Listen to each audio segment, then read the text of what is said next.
अभी कुछ दिनों पहले 12 मई को आपने एक 20 लाख करोड़ रुपए का पैकेज भी इस विषय में घोषित किया था। उस 20 लाख करोड़ रुपए के पैकेज की बात सुनकर के सारे देश के देशवासियों के मन में एक हर्ष उल्लास था कि ऐसे प्रधानमंत्री को और लंबी उम्र दे, 2024 भी उनको जिताए, 29 भी उनको जिताए। लेकिन जब अखबारों में आदरणीय मोदी जी, मैं बहुत विनम्रता के साथ, बड़े सम्मान के साथ कहना चाहता हूं कि जब बड़े रेपुटेड अखबारों में आज उस सारे पैकेज के विषय में बात छपी, तो जान लीजिए कि कहीं ना कहीं मेरी तरह करोड़ों देशवासियों के मन में भी एक प्रश्न चिन्ह खड़ा हो गया है।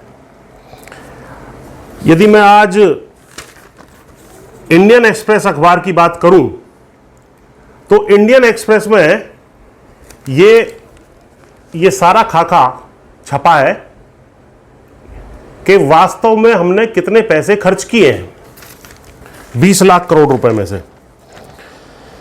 इसमें यह बताया गया है कि पहला जो पैकेज, यानी कि 26 मार्च को जो पैकेज आया था, जिसको 1,70,000 करोड़ रुपए का बताया गया था, उसमें वास्तव में 1,08,495 रुपए ही वास्तविक खर्चा सरकार का हुआ।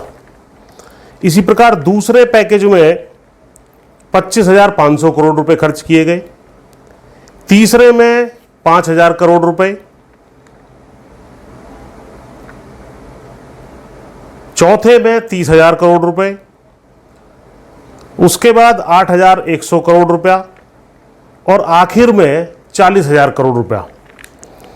इन सबको यदि हम जोड़ लें तो ये बनता है 2,17,095 करोड़ रुपए, ना कि 20 लाख करोड़ रुपए। आप मोदी जी, आपकी एक साख है।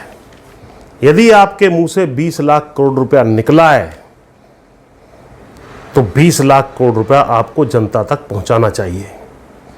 इसके अलावा जो बाकी अमाउंट है वो सारा का सारा लोन के रूप में है। यानी मैं किसी से कह दूं कि आपको 20 लाख रुपए की मदद दे रहा हूं, 2 लाख रुपए अपनी तरफ से दे दूं और बाकी साहूकार के पास लाके आपको उसको खड़ा कर दूं और कहूं कि 18 लाख साहूकार से उधार ले लो, इस तरह की बात इसमें हुई है। या मैं मानता हूं कि आपने स्वयं ये काम नहीं किया होगा। आपको आपके चाहे वो मंत्रीगण हो या ब्यूरोक्रेट के लोग हो, किसी ना किसी ने गुमराह किया है।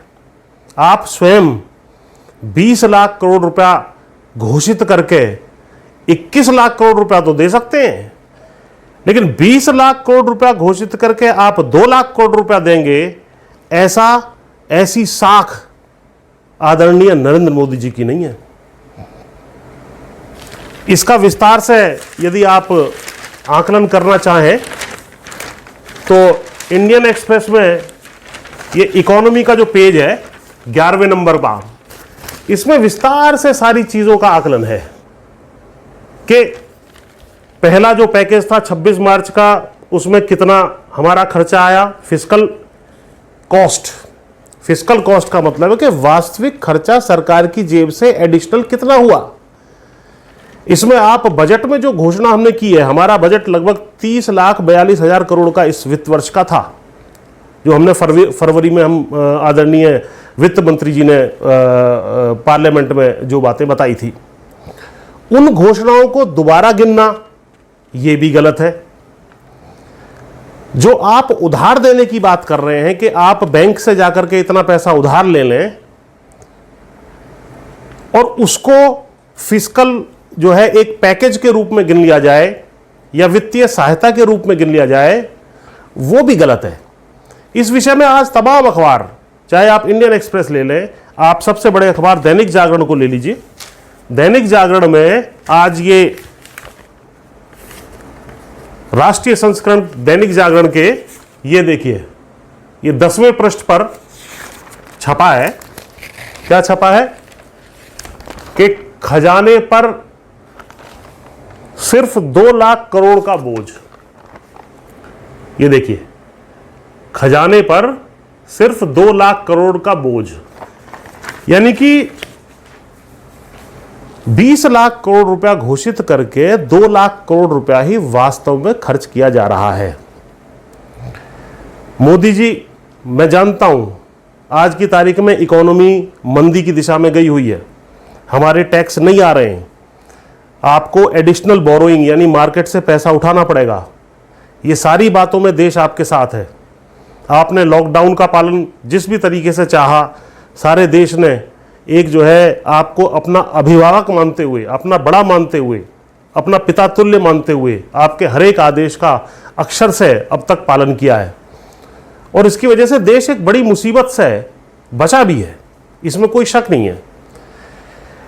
यह भी मैं मानता हूं कि आज विकराल संकट देश के सामने आर्थिक से लेकर के और बीमारी का खड़ा हुआ है। आपके पास धन की कमी हो सकती है और है, लेकिन अगर आप 5 लाख करोड़ रुपया कह के 6 लाख करोड़ रुपया दे देते, आप 20 मत कहिए, हमें कोई चिंता नहीं है, हम आपके साथ खड़े रहेंगे, आखिर तक खड़े रहेंगे, लेकिन 20 लाख करोड़ रुपया कह के यदि 2 लाख करोड़ रुपया दिया जाएगा तो कहीं ना कहीं ये बात मन को कचोटती है।